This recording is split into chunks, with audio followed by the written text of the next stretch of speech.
ఆయన లేఖనాల్లో మనం గమనించినప్పుడు ఆ ఉపమానాలుగా అనేకమైన బోధన వాక్యాలు ఆయన అందించినట్లుగా లెక్కలు చూస్తున్నాం. మరి బైబిల్లో వింటువాని ఉపమానం ఏంటది? ఇక్కడ చూస్తున్నట్లయితే ఈ అధ్యాయం 4వ అధ్యాయం, మార్కు సువార్త 4వ అధ్యాయంలో మనం చదివినప్పుడు ఆయన సముద్ర తీరమున మరలా బోధింప ఆరంభింపగా, ఎక్కువగా యేసు ప్రభు వారు మరి ఆయన సముద్రం ఒడ్డున ఎక్కువగా మరి వాక్యాన్ని బోధించేటువంటి వారు. యేసు ప్రభు పలానా స్థలానికి వస్తున్నారంటే ముందుగానే అనేక మంది ముందుగానే వెళ్ళిపోయేవాడు. ప్రభు పలానా ప్లేస్ వస్తున్నారంటే ముందుగానే వెళ్ళి అక్కడ తండోపతండోలుగా ప్రజలు మరి ఆయన బోధ కోసం, ఆయన వాక్యం కొరకు ఆయన వారు ఎదురు చూసేటువంటి వాడు. దేవునికి స్తోత్రం.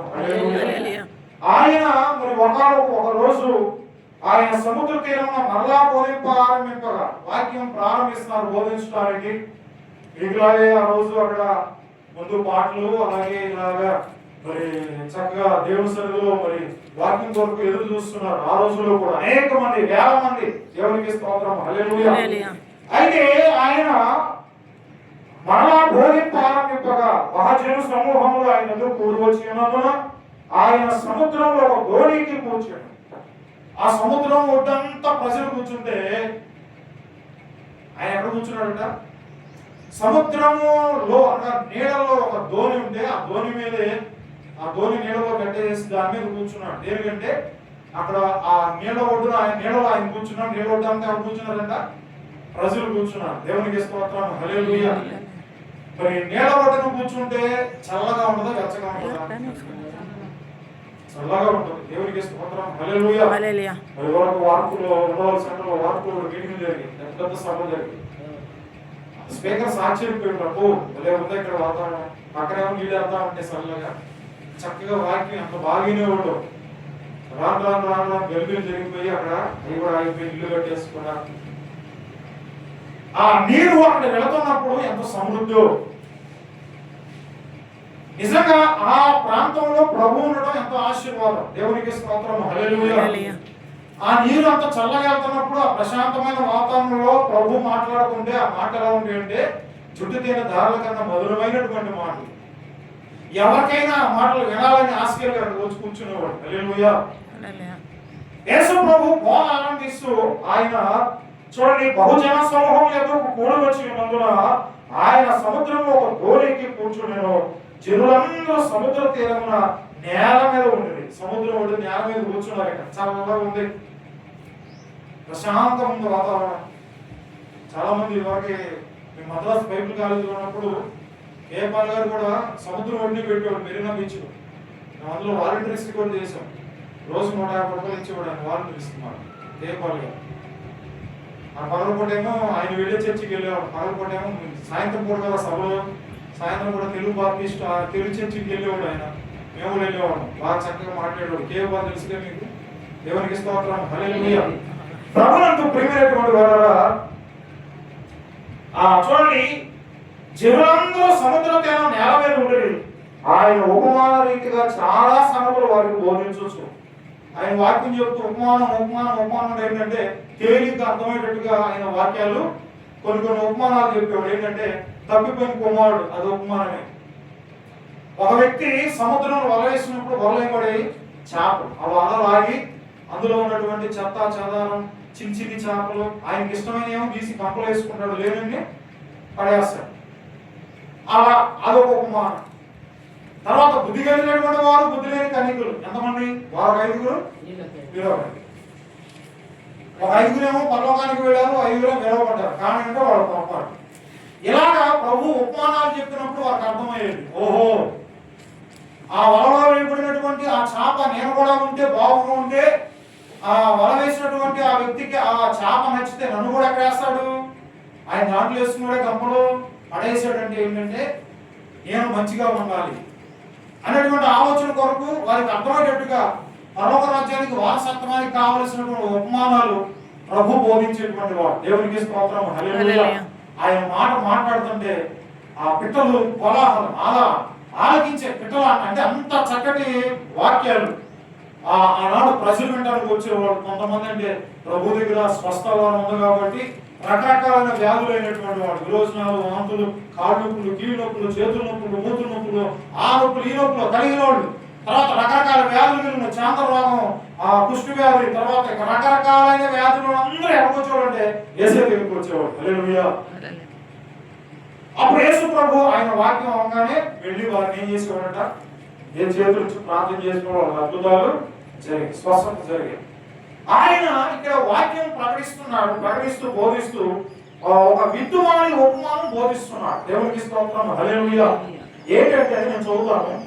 ఆయన ఉపమాన రీతిగా చాలా సంగతులు వారికి బోధించు తన బోధలో వారితో ఇట్లా అంటున్నాడు. ఏమంటున్నాడు అంటే, వినండి, జాగ్రత్తగా వినండి, వినుడి. ఇది ఒక విత్తు బయలువెళ్ళాను, విత్తుడకు బయలువెళ్ళాను. వారు విత్తుచుండగా కొన్ని విత్తనములు త్రోవ ప్రక్కన పడేను. పంట వేసేటప్పుడు మీరు చూడండి, అన్ని సాల్వ్ చేసి తర్వాత వ్యవసాయకుడు ఉంటాడు కదా, దాన్ని మనం పాడాం కదా, ఆ పాట ఉంది కదా, ఏం పాడాలి? జ్యోతిర్మయుడ నా ప్రాణప్రియుడు. వ్యవసాయకుడు ఆ వ్యవసాయం చేసేటువంటి వాడు సేద్యం చేస్తూ విత్తనాలు వేస్తూ ఉంటాడు. విత్తనాలు అలా విసురుతున్నప్పుడు ఏంటి, కొన్ని ఏమో విసురుతూ ఉంటాడు. విత్తనాలు ఎలా విసురుతాం, విసిరేస్తారా? ఇలా విసురుతూ ఉంటాడు. వేసినప్పుడు కొన్ని ఏమో త్రోవ పక్కన పడ్డాయి. ఎక్కడ పడ్డాయి? త్రోవ పక్కన అంటే మనుషులు నడుస్తారు కదా, ఆ నడిచేటువంటి పక్కన వాటి మీద పడ్డాయి. పడినప్పుడు వెంటనే ఏం జరిగిందంటే ఆకాశ పక్షులు వచ్చి ఏం చేసిన వాటిని ఒకటి. తర్వాత చూసినట్లయితే వాడు విత్తుచుండగా కొన్ని విత్తనములు త్రోవ పక్కన పడేను, పక్షులు వచ్చి వాటిని మింగివేశాను.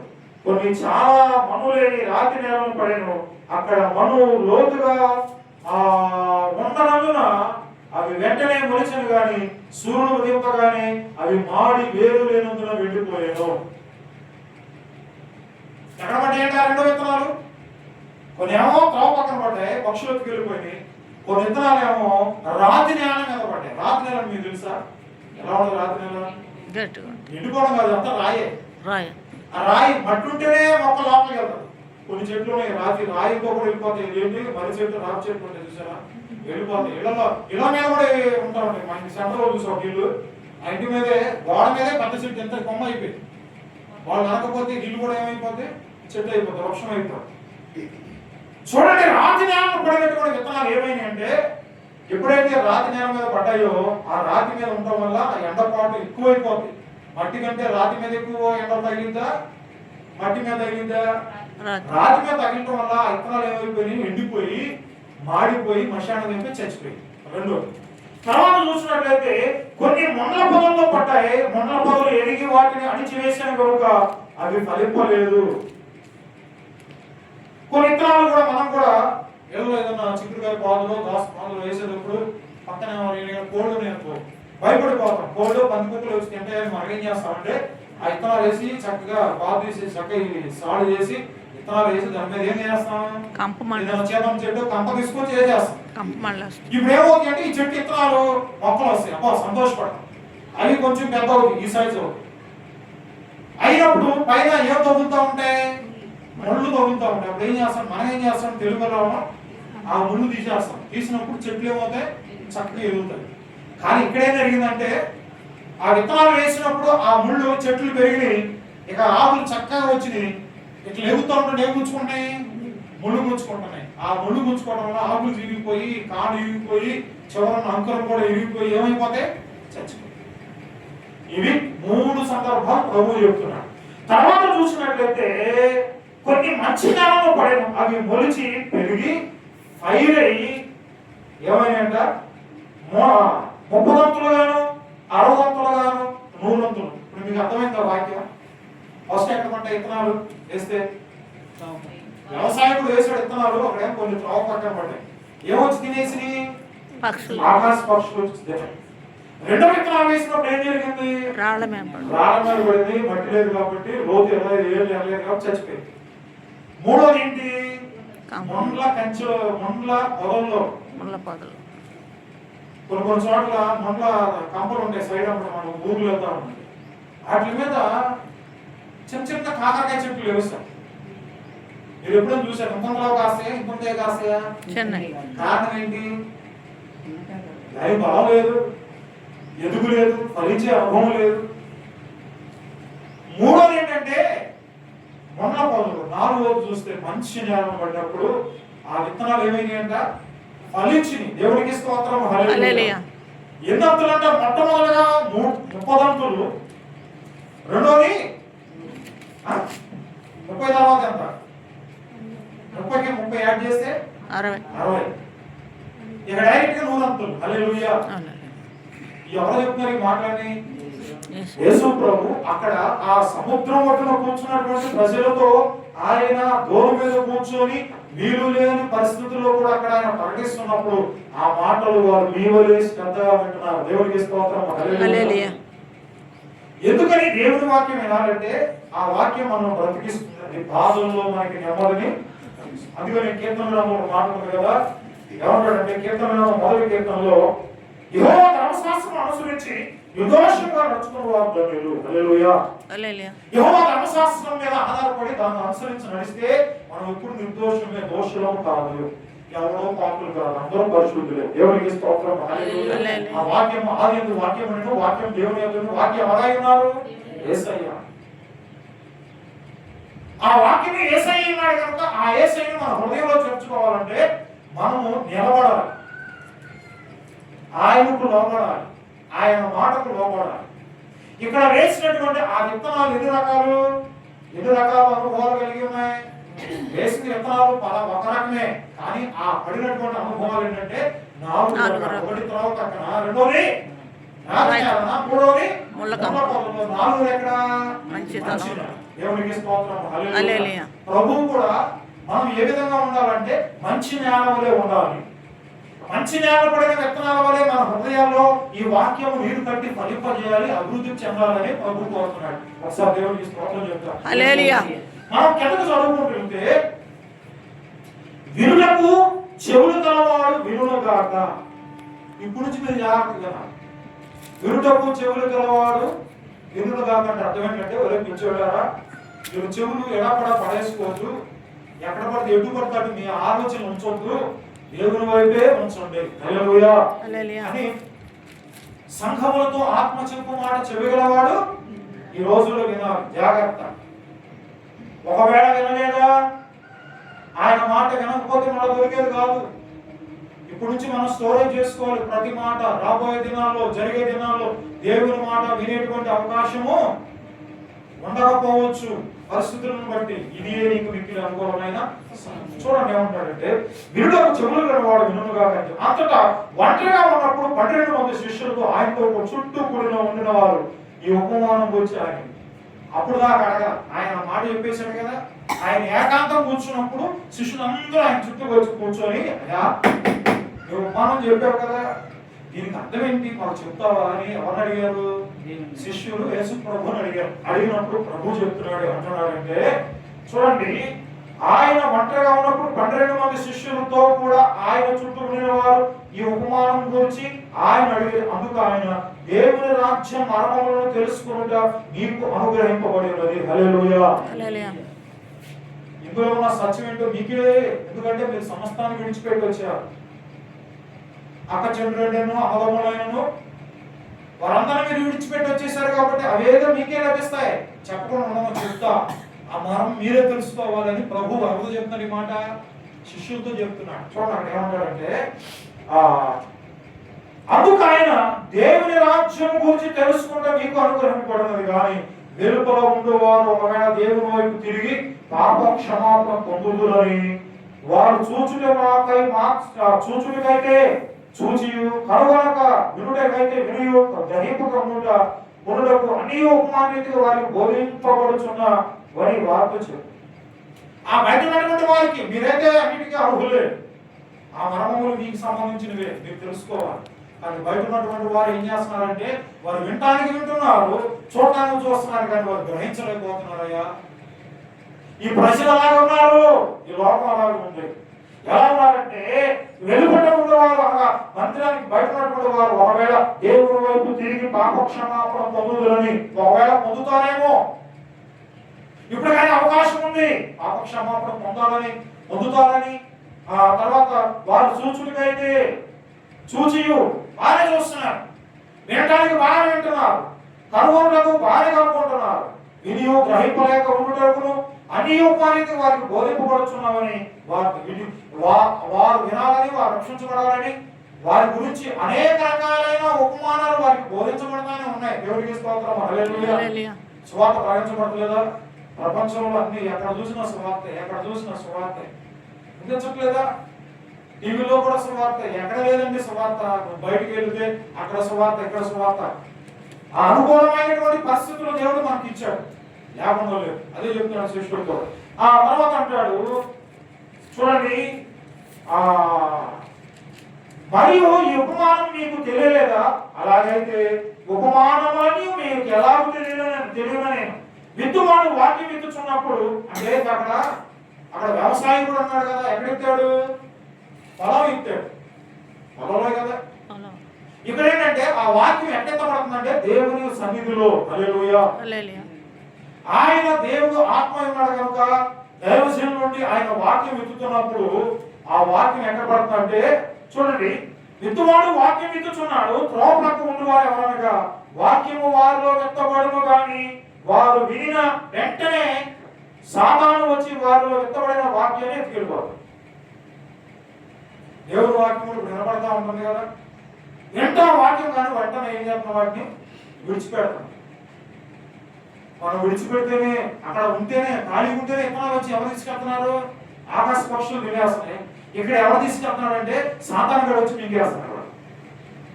ఈ చెవులతో వింటాం వాక్యం, ఇదే జరిగేది ఇప్పుడు.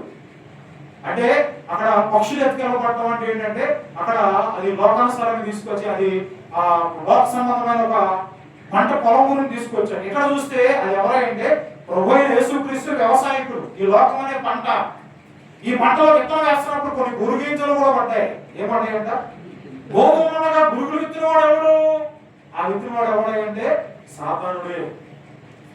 వాడు ఏం చేస్తాడంటే ఆ విత్తనాలు మన ఎన్నీడు వింటే మనం అభివృద్ధిలోకి వస్తాంగా, ఆత్మ సంబంధమైన బిడవగా, దేవుడు బిడవగా ఉండడం వాడికి ఇష్టము లేదు. అదే వాడి కుయుక్తి. అది ఆకాశ పక్షులు, అవే ఈ ఎవరంటే సాతాను, సాతాను యొక్క అనుచరులు. చూడండి ఏమంటారంటే ఇక్కడ, విత్తిన వెంటనే సాతాను వచ్చి వారిలో విత్తబడిన వాక్యము ఎత్తుకొని పోను. అటువలే ఒకటి ఎవరు ఎత్తుకెళ్ళిపోతాడంట? సాతాను ఎత్తుకెళ్తాడు. అంటే అర్థం ఏంటంటే దేవుని వాక్యము మనం ఎలా వినాలంటే శ్రద్ధగా వినాలి. ఎలా వినాలండి? ద్వితీయోపదేశకాండం 28వ అధ్యాయం ఉంటుంది కదా, ఏముంటది? యెహోవా ధర్మశాస్త్రమును ఆనందించు, దేవారాత్మము దాన్ని ధ్యానించువాడు ధన్యుడు. ఎక్కడ? కీర్తన గ్రంథం 9వ అధ్యాయం. అలాగే ద్వితీయోపదేశకాండం 28వ అధ్యాయం ఏముంటదంటే ఒక్కసారి జ్ఞాపకం చేసుకుందాం.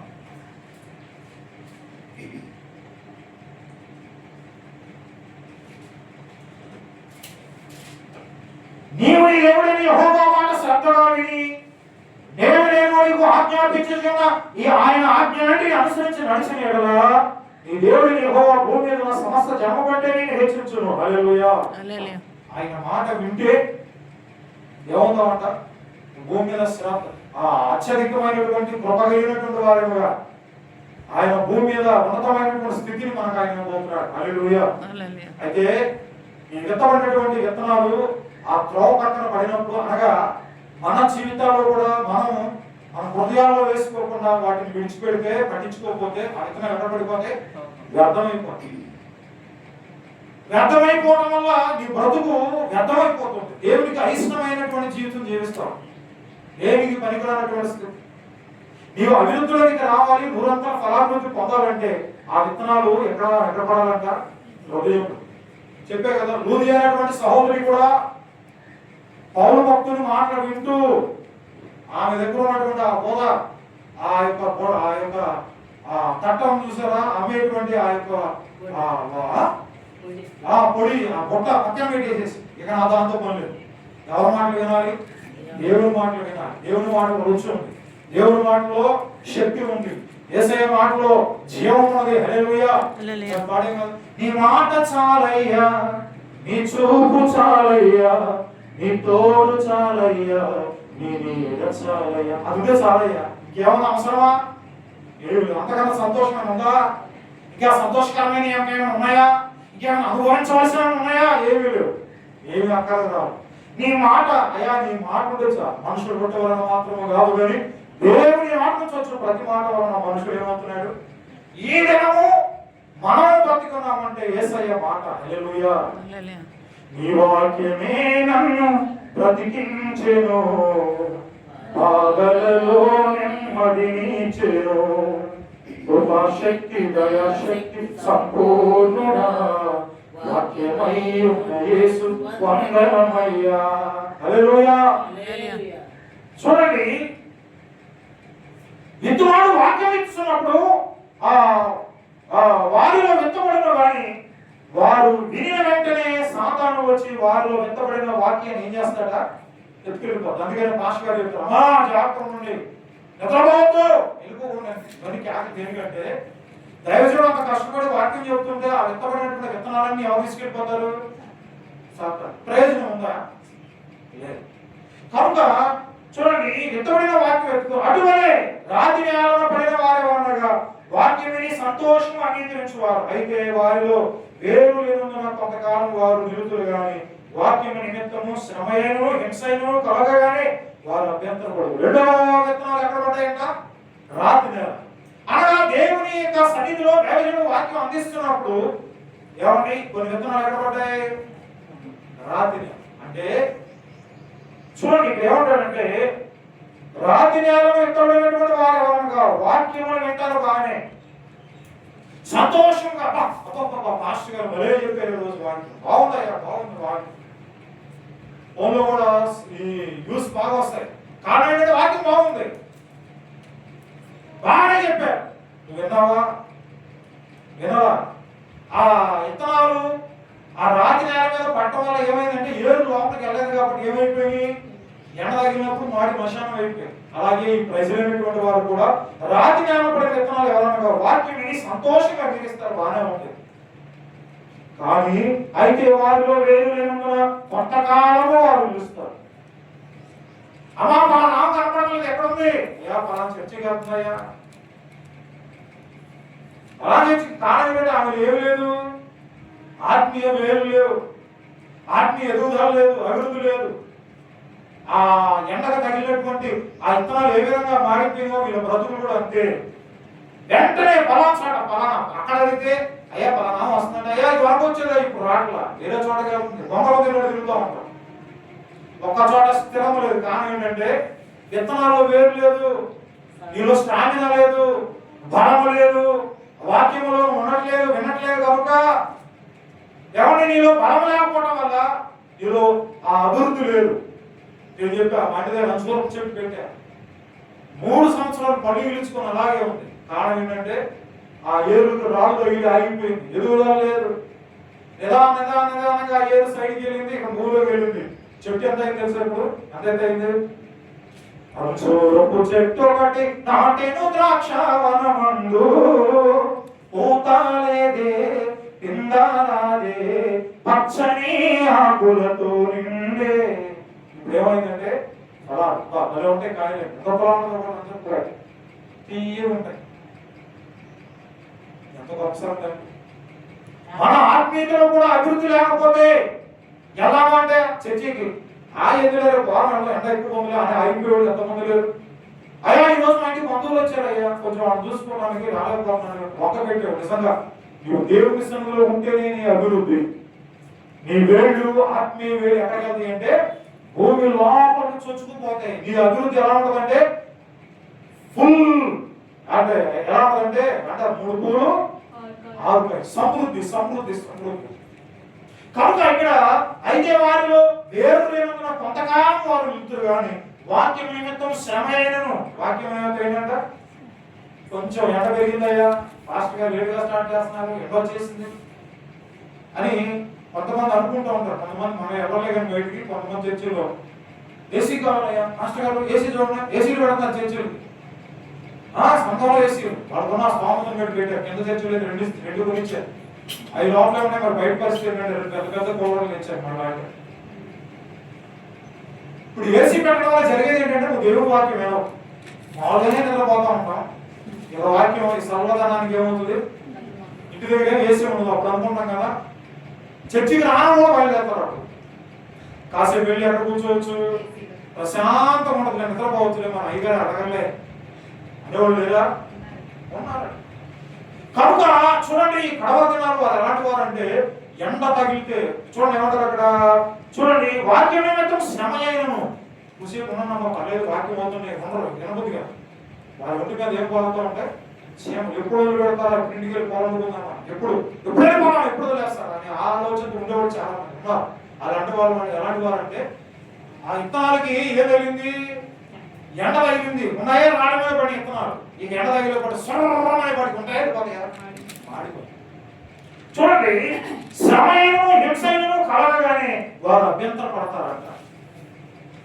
మాస్టర్ గారు వాక్యం చెప్తే ఏదన్నా ఒక మాట వచ్చిందా, మాస్టర్ గారు మా కోసమే చెప్పాడు, ఇక మీటింగ్లు ప్రారంభం అక్కడ మాస్టర్ గారు చెప్పారు, నిజంగా నువ్వు విశ్వాసం అయితే శ్రమైన కష్టమైన కోరుకు ఆ పొందుకోవడం అంటే ఏంటంటే వాక్యం ద్వారా దేవుడు నేను గతిస్తున్నప్పుడు నువ్వు ఏం చేయాలంటే లోపడాలి. హల్లెలూయా. ఈరోజు దైవం నాతో మాట్లాడాలి, నిజమే నాలో ఈ పొరపాటు తీసివేసుకోవడానికి సహాయం చేయకపోవా, మనం దేవుని ఏం చేయాలి, అడగాలి, ప్రార్థన చేయాలి. చూడండి శ్రమ వచ్చినప్పుడు కష్టం వచ్చినప్పుడు వాళ్ళు ఏమవుతుంది, అభ్యంతర పడతారు. బైబిల్ ఉంది మాట, సొంత మాటగా. చూడండి అభ్యంతర పడదు. ఇతరులు ముండ్ల పొలంలో ఎత్తబడినటువంటి వారు, మరొకరు ఏంటంటే వీళ్ళు రాతి నెలలో పడినటువంటి వారు. మూడో వాళ్ళు ఎవరైనా ఎవరు మూడో వాళ్ళు ఎవరు, ముళ్ళ పొలంలో వీళ్ళు ఏమంటారంట, వీరు చూడండి ముండ్ల పొలంలో ఎత్తబడిన వారు, వీరు వాక్యం ఇందులో కానీ ఐహిక విచారములను, ధనమోసములను మరి ఇతరమైన అపేక్షములను లోకములో వచ్చి వాక్యమును అణచివేయడం వల్ల అది నిష్ఫలము. వీళ్ళలో ఎన్ని రకాలు ఉన్నాయంట, విన్నామనుకుంటారు, కొంచెం ఎరుస్తారు, వినాలి, ఇక నేను దేవుని కోసం ఉంటానంటారు. కానీ ఎప్పుడైతే ఆ పైన ముళ్ళు ఎప్పుడైతే తగిలినాయో అంటే ఆ ముళ్ళు అంటే అర్థం ఏంటంటే టీవీలో మంచి సీన్ వేసాడా ఈరోజు, వెళ్ళిపో ఇంటికి వెళ్ళి కూర్చొని టీవీ చూడమనగానే కొంతమంది మధ్యలోనే మీటింగ్లో కూడా అంతే. మీటింగుల్లో మా ఇంటి దగ్గర కీబోర్డ్ వాయితే అనే దగ్గరికి వస్తాడు మరోడు, ఆ వాక్యం చెప్తా ఉన్నప్పుడు మన వాక్యం వినాలి, ఆయన కూడా మధ్యలో వెళ్ళిపోతాడు బయటికి. మధ్యలో పాట ఉంటే ఏడంటే వెళ్ళిపోయాడు బయటికి. అంటే వాడు ఏంటంటే ఐహికమైనటువంటి విచారాలు బయట ఏం జరుగుతుంది. ఈ సమయంలో వాక్యం బాగా జరుగుతున్నప్పుడు ఒక ఆయన, నేను ఎర్రబాలెం మీటింగ్ వెళ్ళి వస్తాను. మీటింగ్ వెళ్తే అక్కడ ఒక ఆయన మాకు ఎదురుపడి అయ్యగారు కడుపు ఉప్పిపోతుంది, అక్కడ కూర్చోవాలంటే ఆయన కడుపు ఉప్పించేస్తున్న వాక్యం చెప్తారా, అక్కడ కూర్చోవాలా ఎలా ఏం చేయక అర్థం కావట్లేదయ్యా, ముందు పాస్కెళ్ళ కడుపు అంటే ఏంటంటే నిజంగా దేవుడి మీద మమకారం ఉన్నటువంటి వాళ్ళకి వేరే ఆలోచనలు ఉండవు. యేసు ప్రభు శిష్యులు కూడా వారికి ఉన్నటువంటి పనులన్నింటినీ విడిచిపెట్టారంటే, కుటుంబాలు విడిచిపెట్టారని కారణం ఏంటంటే యేసయ్యలో ఒక ప్రత్యేకత ఉంది. హల్లెలూయా. ఆ ప్రత్యేకతను వారు గమనించారు, ఆ రుచి చూచారు కనుక ఇక దేని మీద వారికి ఆలోచన లేదు. అందుకని యెహోవా ధర్మశాస్త్రం ఆనందించు, దేవాలయం దాన్ని ధ్యానించేవాడు ధన్యుడు. అంటే అర్థం ఏంటంటే దేవుడి మీద రుచి ఉన్నటువంటి వాడు ఎప్పుడు బైబిల్ చదువుతాను ఉంటాడు, ఎప్పుడు లోకం మీద అధ్యాత్మం ఇత్యార్థం ఏదో అది సంపాదించుకుందామని ఆలోచన లేదు. వాడు ఒకవేళ ఉన్నాడంటే వాడు ఐహికమైన విచారం కలిగినటువంటి వాడు. అదే అంటాడు, ఏమంటాడంటే చూడండి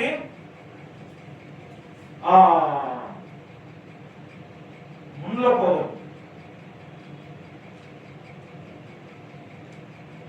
మీరు వాక్య విధులు కానీ ఐహిక విచారములను ధనం మోసం. అయ్యా ఈరోజు డ్వాక్రాలో డబ్బులు ఇస్తున్నారంటమ్మా, ఇంత 2 లక్షలు డబ్బులు ఇచ్చేస్తున్నారంట, రెండు టైంకి రావాలంటే ఎక్కడికి వెళ్తాం? అది శాశ్వతమైందా, ఇది శాశ్వతమైందా? అంటే నిజంగా ఇది శాశ్వతమైందని తెలియలేదంటే నీకు బొరలేదు. ఏది శాశ్వతమైందమ్మా? వాక్యమే శాశ్వతమైంది. ఈరోజు నువ్వు సమృద్ధి వాక్యం నీకు కావాల్సిన ఆయనే చెప్తాడు. ఈ ఉదాహరణ, ధనము ధనము ధనము నీకుంటే అందరూ వస్తారు, దరిద్రుడవై మరి ఇంకెవరు ధనం లేకపోతే ఎవరు? బెల్లం ఉంటే పంచదార ఉంటే చీమలు ఎలా వస్తాయో అలాగే నీ దగ్గర డబ్బు ఉంటేనే వస్తారు నీ చుట్టాలు కూడా, నీ బంధువులు. తర్వాత ఎవరున్నాడు? ఎవరు పట్టించుకోడు. అందుకని అంటాడు చూడండి, ఐహిక విచారములు, ధనమోసములు మరియు ఇతరమైన అపేక్షలు అనగా ఇతరమైన కోరికలు ఆ కోరికలు కలిగి ఎదగాల్సినటువంటి మొక్క ఏమైపోయిందంటే ఆ ముళ్ళ కొచ్చులకు ఏమైంది? తొక్కబడింది. ఈ లోక సంబంధమైనటువంటి ఆ దుష్టుడు మనం ఏం రకరకాల ఆలోచనలు పెట్టి, అందుకని మీరు లోకం వైపును లోకం ఉన్నదాని వైపును మనం ఏం చేయకూడదంట? చూడకూడదు. అవే మనం ఏం చేసుకుంటాయి? పాడు చేస్తుంటాయి. ఎవరి వైపు చూడాలి? ఏసై వైపు చూసినటువంటి వాడు 30 వంతులు, తర్వాత 60 వంతులు, 100 వంతులు. చూడండి, ధనమోసం ఇతరమైన అపేక్షలను లోపములను చొచ్చి వాక్యం అణిచివేయడం వలన అది నిష్ఫలమైపోయింది. ప్రయోజనం ఉందా? లేదు. ఇప్పుడు ఎన్ని అనుకోవాలి? ఒకటేంటి? క్రైస్తవ విశ్వాసుల జీవితాల్లో దేవుని వాక్యం ఎక్కడ పడేసుకుంటున్నారు? హృదయంలో కాదు, త్రోవ పట్ట. లేకపోతే హృదయంలో పెట్టుకుని కూడా పై ఆలోచనలు ఉంటే వెంటనే సాతాను కూడా వచ్చి ఆ హృదయంలో ఉన్నటువంటి వాక్యాన్ని ఏం చేస్తున్నాడు? తీసుకెళ్ళిపో. రెండవది రాతి నేల. ఈ రాతి నేల పడినటువంటి వారు కొన్ని అభ్యంతరాలను బట్టి, ఆలోచనలు బట్టి, అందుకని నువ్వు దేవుని మందిరంకి వచ్చినప్పుడు నీ ప్రవర్తన సరిలేకపోతే రాతి నేల మీద పడినట్టే. ఏరు లేదు, బలం లేదు, ఇప్పుడు చూసిన విశ్వాసంలో స్టామినా లేదు, దేవుని వాక్యాలు వాళ్ళ హృదయాల్లో ఉండవు, దేవుని పాటలు పాడలేదు, దేవుని స్తుతించే విషయంలో కూడా వెనకంజ చేస్తుంటారు. వారి జీవితం అంతా జీరో దేవుని విషయం. ఇదేమో అలా ఉండకూడదు. మూడోది చూస్తే ఎక్కడంట? మొండల పొదలు అంటే మందిరానికి వచ్చిన కాడి నుంచి ఈ మనసు వేరు ఆలోచన కలిగి దేవుని వైపు చూడడం ఉండటం వల్ల పిలుస్తా ఉంటే అట్రా అటు వచ్చే ఇక మనశ్శాంతి ఉండదు. లోపల కూర్చున్న కాడి నుంచి వెళ్ళిపోవాలా, మా ఇంటికి వస్తాడేమో, కొడతాడేమో, అదో భయం. ఇలా సాతాను క్రియేట్ చేస్తూ ఉంటాడు. వీడు ఎవరంటే అన్ని బాగానే ఉన్నాయి, ఈ హైట్ అయ్యా అక్కడి నుంచి ఎదగలేని స్థితి. నాలుగో వ్యక్తిని మనం జ్ఞాపకం చేసుకున్నప్పుడు అంటాడు కదా, చూడండి, మంచి దేవుడు వ్యక్తపడినటువంటి వారు ఎవరనగా వాక్యములని ఏం చేస్తారంటే వాక్యాన్ని వారు వింటారు. అంటే మంచి విత్తనాలు పడినటువంటి వారు ఎక్కడ పడ్డాయంటే డైరెక్ట్ వారు హృదయంలో పడ్డాయి కనుక ఆ హృదయంలో ఉన్నటువంటి దాన్ని అభివృద్ధి చేసుకుంటారు. దేవునికి స్తోత్రం. హల్లెలూయా. 100 అంతల పంట కోసం ఎదురు చూస్తారు. ఒక్కసారి 100 అంతలు కావాలి ఎవరండి? ముందు ఎక్కడ రావాలి? 30 అంతలో రావాలి. రెండవది 60. మూడవది ఒక విశ్వాసి కూడా ఈ ఉదయకాల సమయంలో అలాంటి అభివృద్ధిలోనికి రావాలి. దేవుడు ఆయన రాకడలో వచ్చే సమయానికి ఈ విశ్వాసి 30 అంతలో ఉండకూడదు. ఎలా ఉండకూడదు? మళ్ళా 60 అంతలో ఉండకూడదు. ఎక్కడ రావాలి? ఇప్పుడు 100కు 100% 100 ఆశీర్వాదం. దేవునికి స్తోత్రం. నీవు దేవుని మందిరానికి వచ్చినప్పుడు ఒకదానే రాకూడదు. నీ కుటుంబం ఏమయ్యారు? నీ పిల్లలు ఏమయ్యారు? వాళ్ళు నశించుకోవడం నీకు ఇష్టమా? ఎవరు చెప్పండి? వారందరి కుటుంబానికి దీవెన ఆశీర్వాదం రావాలంటే కుటుంబం మొత్తం దేవుని మందిరంలో ఉండాలి. హల్లెలూయా. అలా రాకపోతే దానికి పనిష్మెంట్ నీకే. దేవుడు నిన్నే అడుగుతాడు, నీ బిడ్డలు ఎక్కడ ఉన్నారు? అయ్యా క్రికెట్ ఆడుతున్నారయ్యా, నా మాట వింటలేదంటే పోదు. ఆయన పునరుద్ధానం, ఆయన లేచేదనం, ఆయన స్తుతించేదనం, కుటుంబం యావత్తు దేవుని మందిరానికి రావాలి. సినిమాకి వెళ్ళమంటే అందరూ కలిసి వెళ్తాంగా. ఇవాళ థియేటర్లు ఉండేవి ఉన్నాయిలే. మా ఊళ్ళో పల్లెటూరు సినిమాకి వెళ్ళాలంటే మొత్తం అందరూ బయలుదేరి మొత్తం ఇంట్లో అందరూ వెళ్ళేవాళ్ళు. ఎక్కడ ఉండేవాళ్ళు? Cinema theatre. ఇప్పుడు కూడా వెళ్ళేవాళ్ళు ఉండాలంటే అదో ప్రత్యేకంగా కేటాయించుకుని ఆదివారం నాడే వెళ్ళేవాళ్ళు వచ్చేవాడు మంది ఉన్నాడు. కనుక ప్రభుత్వంతో ప్రేమైనటువంటి వాళ్ళ మంచి నేలలో పడినటువంటి విత్తనాలు పడినప్పుడు ఎలా ఉంది అంటే 100 అంతల ఆశీర్వాదం. దేవునికి స్తోత్రం. హల్లెలూయా. ఎంత కావాలి ఆశీర్వాదం? అంత యేసుప్రభు ఒక రోజు శిష్యులతో అన్నాడు, 2 శిష్యులతో, అబ్బాయి అందరితో అన్నాడు, మీరు వచ్చేటప్పుడు తలా రాయి తీసుకొని రండి పైకి అన్నాడు. అలాంటి సైన్ శిష్యులు ప్రభుత్వం ఉంటారు. కొంతమంది రాయి దమ్మన్నాడని చిన్న రాయి తీసుకుని ఇంత రాయి, కొంతమంది ఏమో ఆయన చెప్తాడే మనం తీసుకెళ్ళేదేమో అని తీసుకోకుండా వచ్చారు. ఏం తీసుకురా పేతురు యోహాను గారు ఏం చేశారంటే నువ్వు చెప్పాడు అందులో ఏదో ఉండడానికి పెద్ద మొదలేకుండా ఇట్ట పడుకుంటా తీసుకొస్తుంది.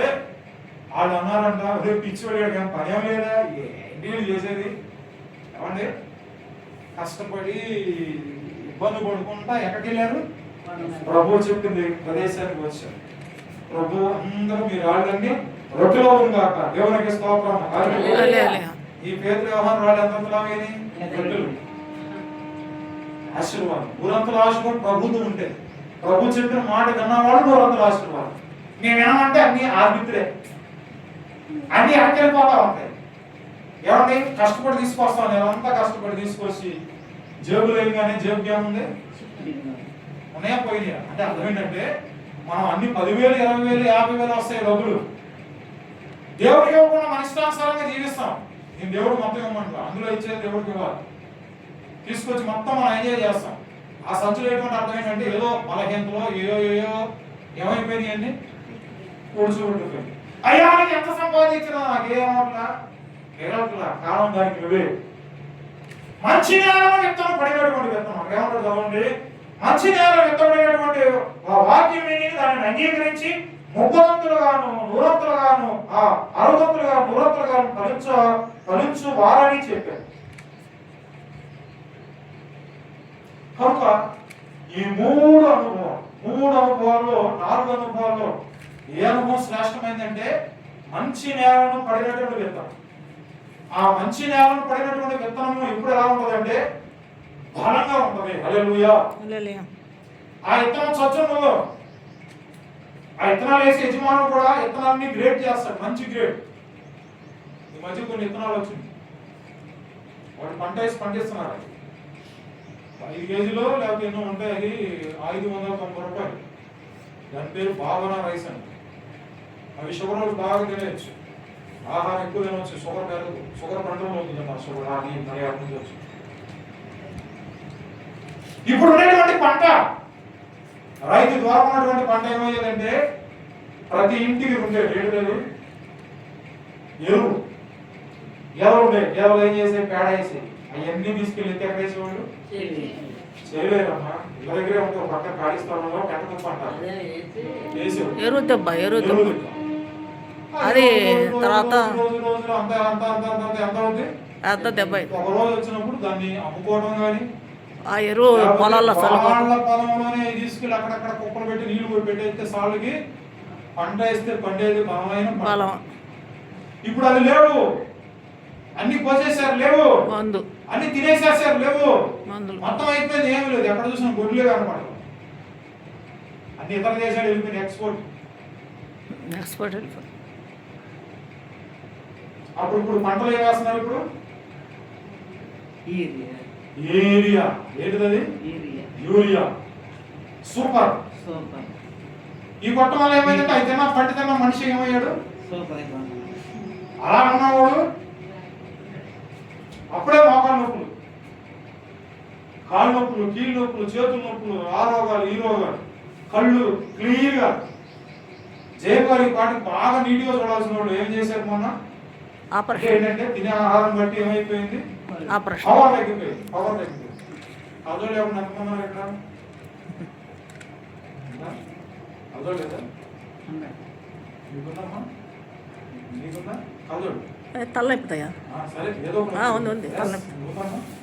దేవునికి స్తోత్రం. మా ఇంటి దగ్గర ఒక ముసలమ్మ మా ఇంటి పక్కనే ఉండేది. ఇట్లా వంగిపోయి నడిచేది కూడా ఇట్టగా చూసేది. అన్ని పనులు అయిపోయిన తర్వాత ఎంత కష్టపడేదో. మధ్యాహ్నం 12 గంటలకి బైబిల్ తీసుకొని కూర్చొని కళ్ళు చక్కగా 80 సంవత్సరాలు అప్పటికి కదలేదు. నాకు కదలేదు అంత ఏం లేదు అక్కడ. చక్కగా చదివేది బైబిల్. అందుకని యెహోవా ధర్మశాస్త్రం ఆనందించు దేవాలయం దాన్ని ధ్యానించేవాడు ఎంత దండదండి. హల్లెలూయా. ఆ దండదండి అదే నూరంతల ఆశీర్వాదం. మంచి నేల పడే విత్తనాలుగా ఉన్నారు మనం కూడా. ఆ మంచి నేల విత్తనం పడినటువంటి విత్తనాలే దేవునికి కావాలి. హల్లెలూయా. హల్లెలూయా.